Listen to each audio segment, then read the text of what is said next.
What day is it? Could you please tell me? What day is it? I'm confused, you see. Is it Sunday? No. Is it Monday? No. Is it Tuesday, Bluesday, Betterware, Tuesday? No. Is it Wednesday? No. Is it Thursday? Shut up. Is it Friday, Saturday, Betterware, Saturday? Maybe it's tomorrow and maybe it's not. Maybe it's yesterday. I just forgot.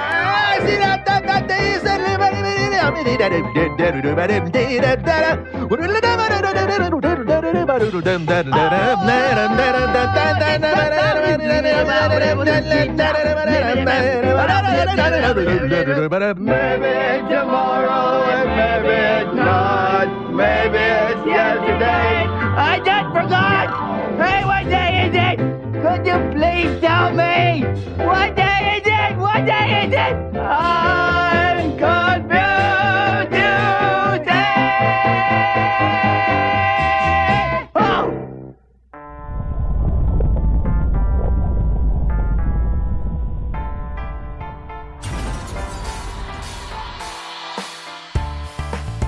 And now, from the apocalypse, it's his bunker, it's his rules, it's his game show. Be excellent to each other. And now your host, Devin Pike. And I can actually report that Bill and Ted Face the Music is a fun little candy bar of a film. Had a chance to watch it over the weekend. Just party on, dudes. Welcome to Universal Remote, the online quiz show with production value equal to any of the MLB trade deadline coverage you might have watched today. I'd say greater than, but I'll explain why that's not going to be the case here in a minute. Live and direct from Network 23, alongside my two fuzzy co-hosts and Chemo Kitties, Woody and Leslie on scoring, and Pigman, our director of marketing and public relations. My name is Devin Pike. Thank you very much for joining us for our weekly trivial diversion. As for the rules, it is incredibly simple to play. If it's your first time here, welcome. Hopefully you've let our folks know in the chat that you are a newbie and are playing along with us. But just in case you're a first-timer or a long-timer, here's how it works. All you have to do is head to universalremote.tv/live, then play along by putting your answers into the chat window. That's either on your right if you're on your desktop, or on the bottom if you're down on your mobile. The first three people to answer each question correctly get the points in the first half of the game. That means 30 for first, 20 for second, and 10 for third. And a new rule for Season 2, everyone who gets a correct answer in before the next question appears in the chat gets 5 points. All those values double up in the second round, and all of those points from Season 2 are tallied up in the end of the year to win the internet. The whole damned thing. So, you might have seen the color drain out of my face a little bit earlier, and the reason being is because the mechanism that allows me to put information up in this little pane window, that is not working right now. So, if you need to read the question, please do so in the chat. You're not going to have a visual aid for it up on the side of the screen for this episode.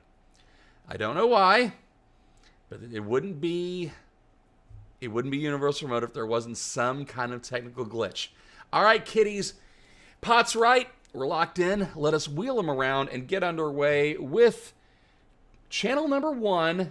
Of course, every week it is Pay Attention. It's our weekly dive into the last 7 days of pop culture happenings. Let's see how many of you are paying attention, reading the articles, and not just clicking like on the headlines or writing a comment.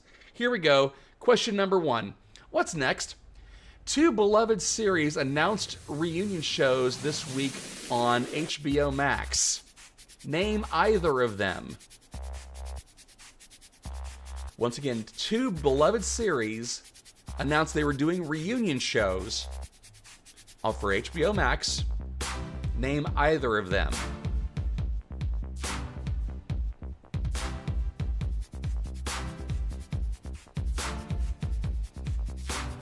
Okay.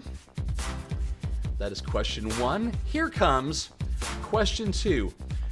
Whose murder house with the name Maplecroft went up for sale this week? Also, it might actually be Pigman's new summer home. Whose murder house, the name of the murder house is Maplecroft, went up for sale this week? I wouldn't put it past Pigman to move all of his dolls and his murder jeep into this joint. I think it'd be a good place for him. All right, question number 3. Over the weekend, Sylvester Stallone set film Twitter ablaze by teasing a director cut of Rocky IV, but that wasn't what put people up in arms. What character did he claim he was going to be editing out of this director's cut? That's right, Sylvester Stallone working on a director's cut of Rocky IV. He claims he's going to be editing out what character from the film? And it is a speaking role.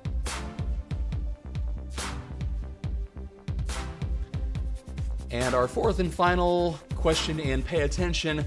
The latest remix of WAP went straight to WTF territory, likely because of its mastermind. Which composer damn near got canceled over this remix?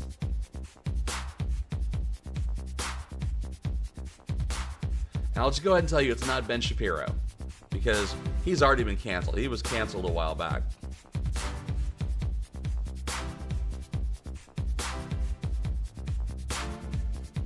All right, that wraps it up for round 1. Let us go directly into channel 2, that of course being Top Shelf. It's like the staff picks at Blockbuster, but from me, Woody Leslie Pigman. Tonight that we hope you watched this comedy from 1984. Question number 1. An alien con man uses a kid's game to recruit soldiers for a Star War. While Tron was identified as a pioneer for this style of special effects, this film had 47 minutes of it on screen. What are they called? What are this type of effects called in industry parlance? Once again, Tron was identified as a pioneer for this style of effects. This film actually had 47 minutes of it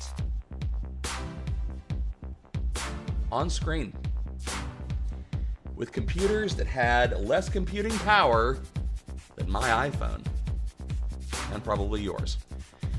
Question number 2. The star of the movie, Lance Guest, was in Halloween 2. His co-star, Dan O'Herlihy, was in Halloween 3 Season of the Witch. Which horror icon did the film's director, Nick Castle, play? Once again, Lance Guest was in Halloween 2, the star of the film on our radar today, this week. His co-star Dan O'Herlihy was in Halloween 3 Season of the Witch, the criminally underrated classic. Horror icon was portrayed by the film's director, Nick Castle, in the film. Question number 3. Catherine Mary Stewart stars as the love interest of this film, but she's better known as an apocalypse survivor in another 1984 film. What is its title? Once again, Catherine Mary Stewart stars as the love interest, but she's better known as an apocalypse survivor in her other 1984 film. What is that film's title?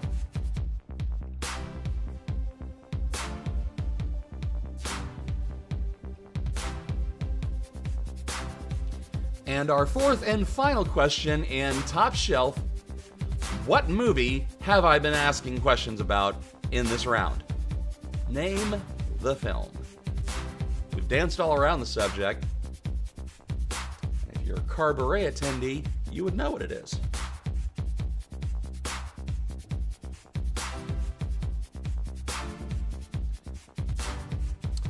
All right, kids, that wraps it up for Channel 2 and Round 1 in our game. No, Brack. We're not going to... It's not time for you, Brack. It's time for snack time. I mentioned earlier that over the weekend had a chance to watch Bill and Ted Face the Music. Again, really fun film. If you're looking for deep meaning films, or if you're looking for films that don't necessarily play fast and loose, it's not going to be your speed. But I'm telling you, it's a fun film. It's worth the money if you've got maybe somebody who isn't, has been paying attention, keeping safe. But it was very odd because I actually saw this film. We did a backyard thing with a friend of mine who lives up the street and a couple of other people. So it was 4 of us total watching the film outdoors on a projector. But it's one of those films, and it just makes me incredibly sad that there aren't people to watch this film in a theater. I mean, I know theaters are open right now. Of course, my favorite Alamo Drafthouse has opened with, COVID protocols in place and spacer seating and pre-ordering your food and all the rest of that. It needs a theater. And there are people who are watching Tenet in a theater. And that's actually pretty interesting because Joe Cucinotti, who is... no, it's not even Joe. It was Jason Maston who was doing this. His company rented out a theater. So it's about 100 people in the company who are going to see this, and they all know that they're safe, and they all know. But do you really know? That's the thing. It's just I can't go into a theater. I can't. Drive-ins are as close as I can get to a theater at this point. So it's just one of those things that we've lost in this weird era that we're living in. So it makes me sad for these filmmakers like Dean Parisot, who we know is the director of Galaxy Quest and was a really good choice to direct Bill and Ted Face the Music, because this movie needs to be seen with an audience. It's not necessarily that it needs a bigger screen. It would be nice, but honestly, the effects, you can tell that it had a limited budget for a film.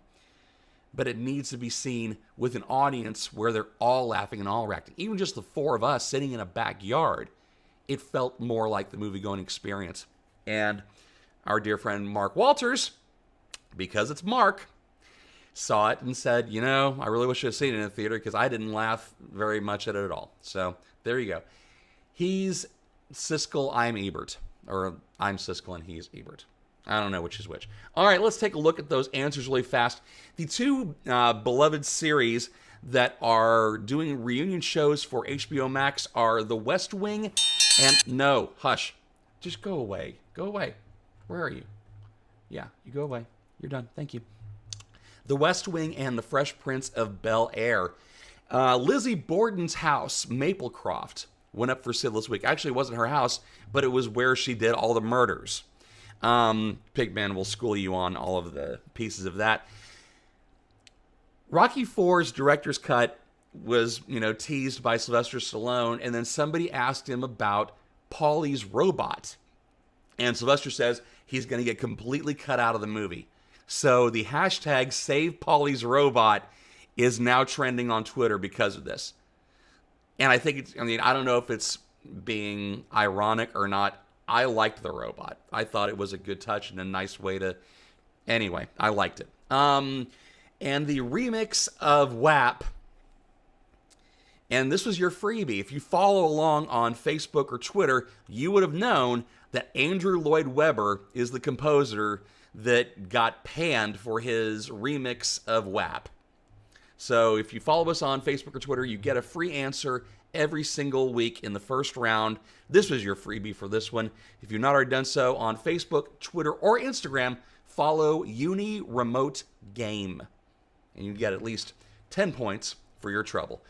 On Top Shelf, the effects were computer generated. Everybody gives Tron the credit for being groundbreaking, but Last Starfighter, I'm giving you the answer for the 4th one, was the film that actually put them out there for everybody to see. Computer-generated effects. Michael Myers was played by the film's director, Nick Castle, and in at least one of the films. Catherine Mary Stewart had 2 hits in 1984. One, of course, is The Last Starfighter. The other was Night of the Comet. So, with those scores in mind, or with those answers in mind, let us take a look at the scores. Okay, 8 people in the running right now with third place, 100 points, Zach Schroeder. 110 points, John Gamero. And I don't know how. I don't understand it, but he's just screaming on all accounts. Rob Irvin with 140 points going into halftime. But once again, don't mean nothing. Second round is where everything changes. It's where all the points are doubled. And I promised you a scoring break going into snack time. I don't want to give you a scoring break because with 6:17 left in the first period, the Stars are down 4-0 over the Colorado Avalanche. And I got to tell you, starting Ben Bishop probably wasn't the best idea. That's just me talking. Let's move right into round number 2. Our third channel of the evening is, he says as he hits the button for that, The More You Know. I would have used the star going across the sky, but the last time we used it, guess what? Got a cease and desist from NBC for that. So, the U.S. Postal Service. It's given us Willie Lumpkin, Cliff Clavin, and the Postman from the movie The Postman. Tonight's Universal Remote hopes that you learn something about the post office before The Postman becomes a documentary like Idiocracy. Here we go. Question number 1. Mail delivery first started in Cleveland during the Civil War when postal worker Joseph Briggs wanted to help out the wives at home waiting for news about the war. Who wrote the screenplay for the 1981 film The Postman Always Rings Twice?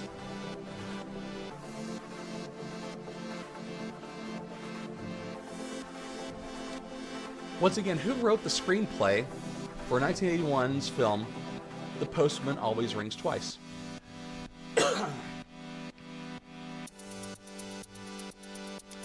Question 2. The Post Office Department was founded in 1775 with the annual salary of the first Postmaster General dialing in at $1,000. Who does Jim hire as adult entertainment for Phyllis's bachelorette party in the American version of The Office?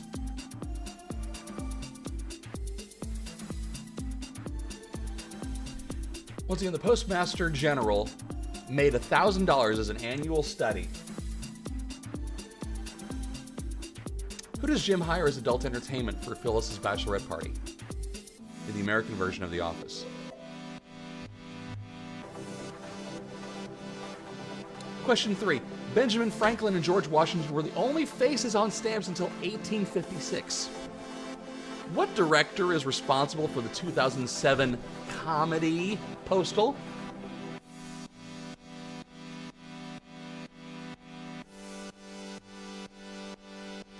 Once again, what eminently punchable director is responsible for the 2007 comedy Postal? And our fourth and final question and bit of post office trivia for The More You Know. The U.S. mail was the only official way to send money. And in 1799, stealing mail for first-time offenders was punishable by a public whipping and a prison sentence of 10 years. Second offenders were subject to death until 1872. So if you steal somebody's package off your front doorstep from Amazon, guess what? We're going to flog you and we're going to throw you in jail for 10 years. Who was known for their speedy delivery on Mr. Rogers' Neighborhood?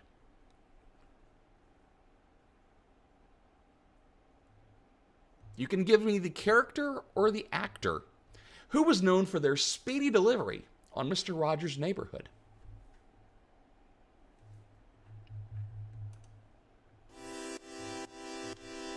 That's going to wrap it up for The More You Know. And for this one, let's see. I'm going to kill the music on this because it doesn't really feel appropriate. Our final category for the evening is the Universal Remote Salute to Chadwick Boseman. The news broke on late Friday that Chad Boseman had died from a 4-year bout with colon cancer. Naturally, his passing really weighs heavily on all of us at Universal Remote, and we implore all of you, to get checked for everything possible after consulting with your doctor. get checked. Go to cancer.org. It's the American Cancer Society's site. They will give you all the details you need on the stuff you should be looking for, whatever age group. And I'll tell you this, we're actually working on a benefit screening of the film Get On Up that Chad starred in as James Brown for Carburet. And the proceeds will be going to Fight CRC, which is the Fight Colorectal Cancer organization. So, with that in mind, we know that Boseman was globally known for his MCU role as King T'Challa with Black Panther, but he had an incredible slew of performances that had nothing to do with Wakanda. Let's see how much you were paying attention to them. Question number 1. Boseman's breakout role was portraying Jackie Robinson in the biopic 42. What position did Jackie Robinson play for the Brooklyn Dodgers?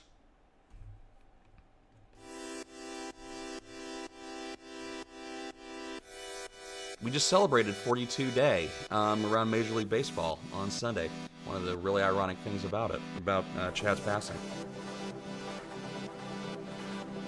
All right, question number 2. In Get On Up, Boseman gives a scorching performance as Soul Brother number 1, James Brown. In one scene at a roadside burger joint alongside Dan Aykroyd playing his manager, Boseman breaks the fourth wall and describes a music industry practice to the audience. What is that practice called?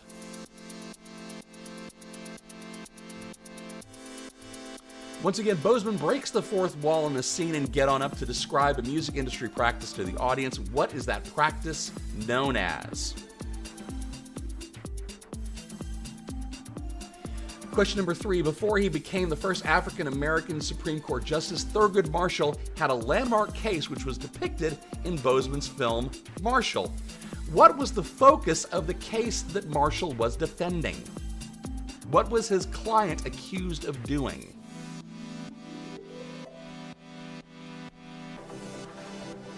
Once again, Thurgood Marshall had a landmark case which was depicted in Boseman's film, Marshall. What was the case he was defending? And our final question for the evening, Boseman starred in the outstanding crime film 21 Bridges, which was produced by the Russo brothers, who helmed Boseman in Civil War, Infinity War, and Endgame. Why does the film have this name? Why is the film called 21 Bridges? Phenomenal film, by the way. All of his, I mean, there were very few clunkers in Chad's repertoire. It's nuts. And it's very weird that we don't look at people's body of work until either they've retired or they've passed, and we hope that they're as appreciated as we did appreciate Chad. So, we were actually doing a live read of Showgirls on Friday, and midway through, Roy Buckingham chimes in and said Chad Boseman had died, and it was a shocker to all of us. All right, pencils down. Let's take a look at our answers and see who wins the internet for the week.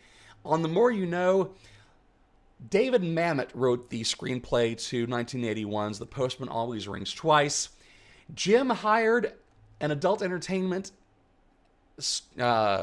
dancer to portray Ben Franklin, who was the first Postmaster General. There's a reason that you have the questions in there, well, at least with some of them. The director responsible for the 2007 comedy Postal, that of course would be Uwe Boll. You can put Uwe Boll down for just about every other answer.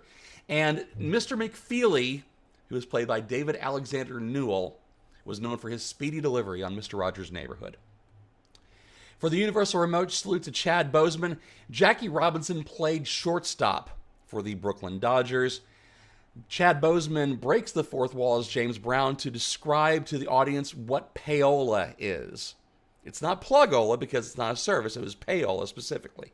So if you answered plugola, that's an incorrect answer. Thurgood Marshall defended a gentleman in Pennsylvania who was accused of sexual assault or rape of a white woman, which is depicted by Chad in the movie Marshall. And 21 Bridges refers to the number of bridges that lead out of Manhattan Island. And Chad Boseman's character has to close down all the bridges so that the suspect in a crime would not get away. Let's take a look at the scores. Let's see. There are no ties. Everything set to go, Woody? I'll ask. He'll send me a message and tell me whether or not it's true or not. It's actually worse on the Stars game because right now it's 5-0 with 2:27 left in the first period. I don't know who's in goal, if it's still Ben Bishop or not. All good on the scores. So, third place with 230 points. Always the bridesmaid, never the bride. Shannon Hatcher with 230 points. Rob Irvin does not win the internet tonight. He walks away with second place, 250 points. And first place tonight, the person who walks away with the smartest person in the internet title for this week, John Gamero. John, congratulations from all of us here at Universal Remote. We are incredibly happy that you broke through and that his absolute iron grip on the title is broken, at least for 1 week. But let's see what happens next week when it can all change. The scoring tab is updated on universalremote.tv so you can see the leaderboard through the first 4 weeks of the season. We'll have episode 5 totals here in a little bit. We'll see you back again next week.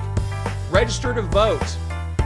Go to vote.gov to find out how you can get registered to vote and by what time, and get yourself checked. Go to cancer.gov for all the information for that. That's all of our show for tonight. Thank you very much. It is an honor to be able to do this for you guys. Thank you very much for watching. Spread the word. We'll see you back again next week for another episode of Universal Remote. I'm Devin Pike. Peace.